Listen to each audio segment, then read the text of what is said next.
Yo guys, Ghost here. So today, DICE released a new Battlefield briefing, mainly going over Season 1's current content, but also what's to come further down the line. So in this video, I'm going to go over some of the key points of the video, but as always, I'll link the full thing down below if you're inclined to watch it in full. If you do enjoy the video and by the end of it you think I deserve it, dropping a sub is always appreciated, and if you ring the bell you won't miss any upcoming content on the new helis and weapons as we check those out together. So this Battlefield briefing actually answered some of those burning questions that I'm sure many of you guys have. The first one essentially being, why is there so little content when compared to previous Battlefield titles? Senior producer Ryan MacArthur had this to say. And so the key for us was to make sure anything we built was at the level it needs to be at for a Battlefield game to be what it needs to be. And I think, it is less, and I can understand where that feedback comes from players, but it's really good. That's kind of that focus that we took, and I think that's been the most important thing, is make sure that what we give our players is the best we can give them. And to get there, we had to make that hard decision to delay the season and focus on getting the game to where it needed to be, as opposed to just making new content. It had to be the right stuff for the right reasons and fix the right things. And I think we've made some really big steps, and we've got some more to make, but we're going to keep going.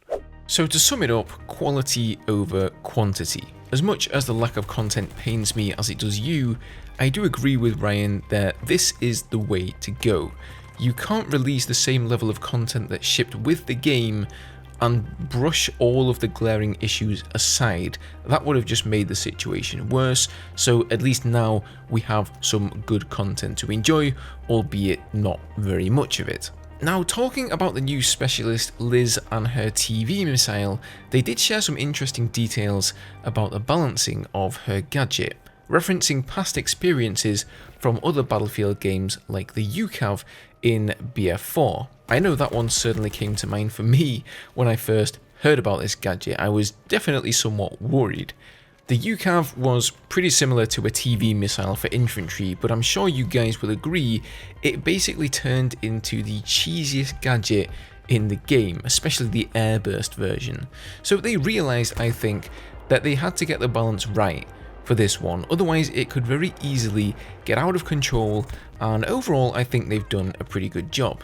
So having a skilled player run Lis with the M5 recoilless launcher was too OP, it was just too much firepower for one player, so they did test that out and decided to limit her global gadget choice based on that feedback.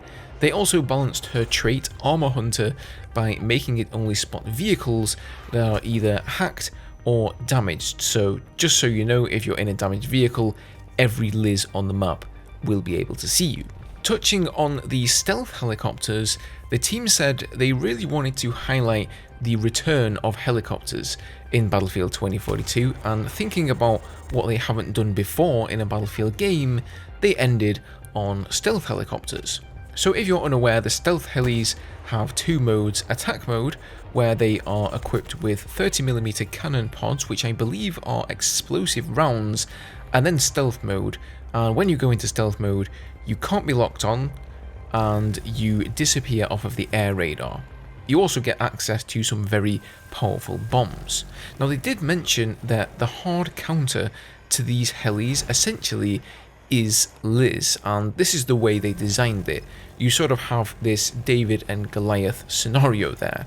Introducing this immune to lock-ons mechanic without Lis in the game would have been too overpowered, so that's why they brought these helis in along with a hard counter like Lis's TV missile.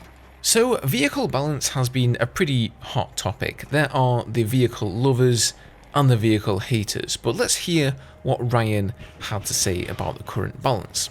We've obviously done a lot of moving things around as well in terms of our vehicle balance, changing up the vehicle pools, changing which categories the vehicles pick up.